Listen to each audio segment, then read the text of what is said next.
The music stopped the moment he asked it. "You know her?" the groom said, pointing at me. I smiled. "Slow. Cold. More than you think." And just like that, the wedding hall turned into my stage. 10 years earlier, I was nothing. At least that's what they made me believe. My family had a golden daughter, my younger sister, Sophia. Beautiful, charming, adored. And then there was me, the awkward one, the ugly high school grad. That's what my own mother called me the night of my graduation, when I begged them to attend. "No one wants to see you in those photos. You'll embarrass us." They didn't show up. Not my parents, not Sophia, not anyone. I stood alone, in a cap and gown, while other families clapped and cheered. That night I walked home under streetlights, diploma in hand, and carved a silent promise into myself: they'd regret erasing me. I vanished from their lives. They thought I'd stay invisible. They were wrong. While Sophia basked in attention, I worked in silence. College scholarships, internships no one bothered to ask about. Nights spent building something they couldn't measure in beauty contests or gossip. When others partied, I studied. When they laughed at me, I learned to sharpen edges they couldn't see. By 25, I owned what they envied most: control. My name whispered in boardrooms, my signature shifting markets, my hand pulling strings they never realized existed. And through it all, I stayed silent, waiting.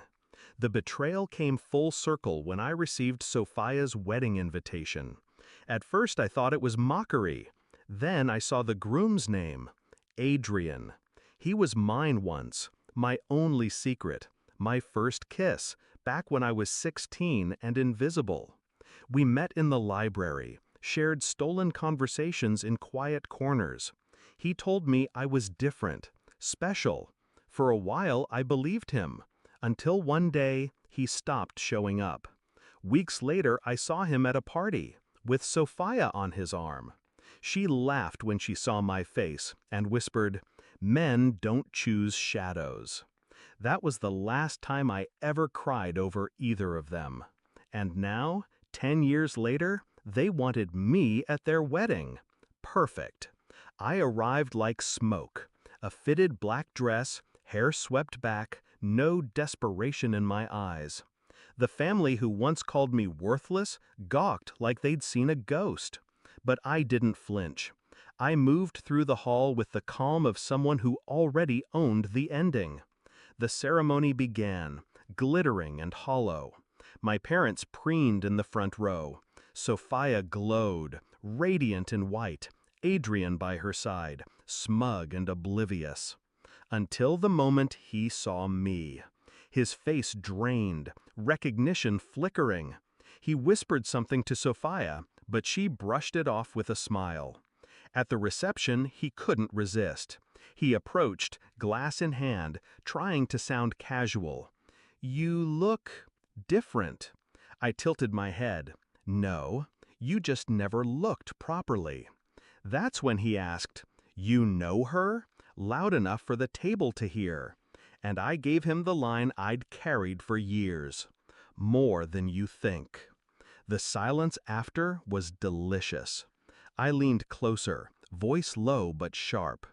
"You remember the scholarship fund you bragged about last year? The investor who made it possible? That was me. You remember the property your father lost? Who do you think bought it?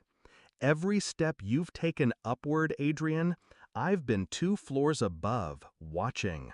His glass shook in his hand. Sophia frowned, finally paying attention. My parents stared, confused, as whispers rippled through the guests. Then I turned to my sister. "And you, did you never wonder why doors kept closing for you? Why campaigns failed, deals crumbled, allies walked away? I never needed to lift a finger to destroy you. I only had to be patient. People like you ruin yourselves." Her smile cracked. I stood, letting my voice carry. They disowned me once, called me ugly, disposable. Tonight, I return the favor. Consider yourselves erased from my name, my world, my future. And then I left. Not hurried, not shaken.